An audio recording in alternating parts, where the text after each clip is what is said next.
So we don't know what this side is, but we know these sides.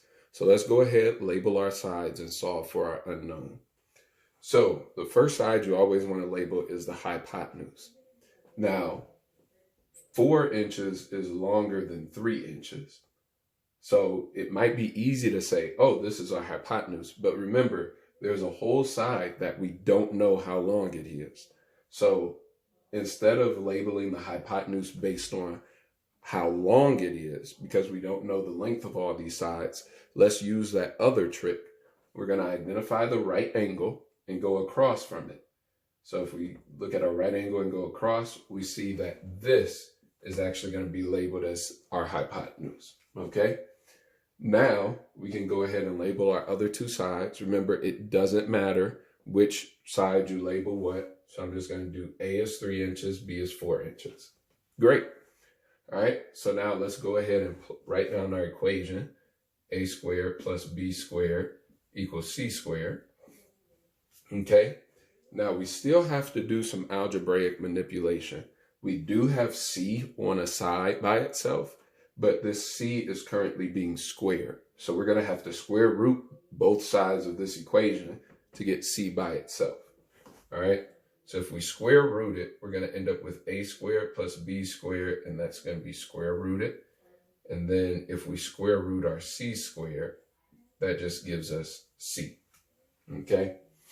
So instead of leaving this written like that, I'm just going to erase all of that and just put C, right? Because we take the square root of that, it gives us C, and then all of this is under the square root sign. All right. So now let's go ahead and plug in our numbers. That's going to be 3 inches squared plus 4 inches squared. Square root equals C. So that's going to be 9 inches squared. Remember, the inches is actually squared as well because I square the number and the units. So this is going to be 16 inches squared. Square root all of that equals C. 9 plus 16 equals 25 inches squared. And all of that's going to be square rooted as C. Now, I have to take the square root of the number and the units. So if I take the square root of the number, I'm going to get 5. If I take the square root of the unit, I'm going to get inches. All right. So C is actually equal to 5 inches. All right. Great. So now we're going to do one more problem actually in order to practice solving for one of our sides. Okay. So now we just learned that the hypotenuse is actually 5 inches. All right. So let's say we didn't know what this side was. Okay. So let's say we just know that one of the sides is 4 inches. The other side we don't know. Okay. So now when I label all of my sides, I know that 5 inches is hypotenuse. We just solved that. Okay. Also, it's across from the right angle. But now I don't know this side.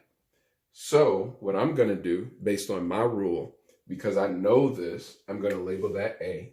And because I don't know this, I'm going to label that B. Okay. I know it's opposite from what we did over here, but that doesn't matter. We're doing a whole new problem, essentially.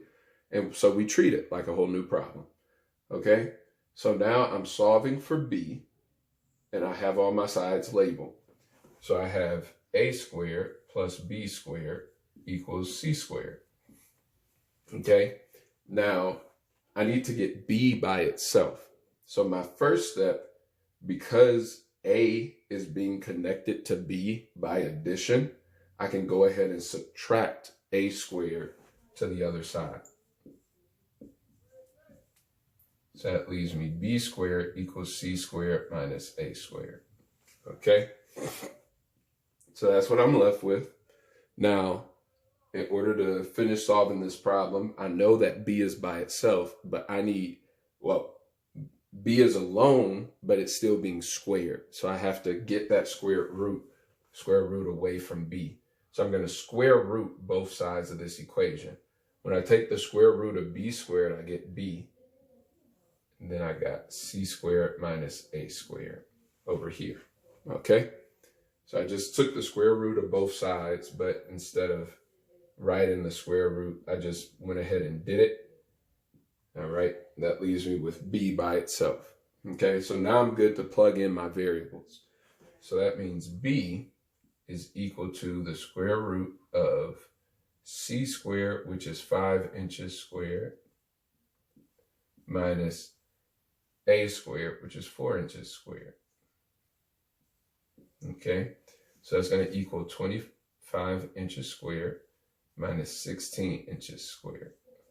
I'm going to take the square root of all of that. Now, 25 minus 16 equals 9. And then my units are inches squared. Okay. Now I have to take the square root of that. All right. I know it's getting small over here, but the square root of 9 is 3. And when I take the square root of inches squared, it just gives me inches. So now I know that the side B is going to be equal to 3 inches. So I can take away that question mark and put 3 inches, which we knew it was equal to 3 inches because of the other problem we did. But that's just showing you how to solve for whatever side is the unknown side. Okay. All right. Thanks for watching. Have a good one.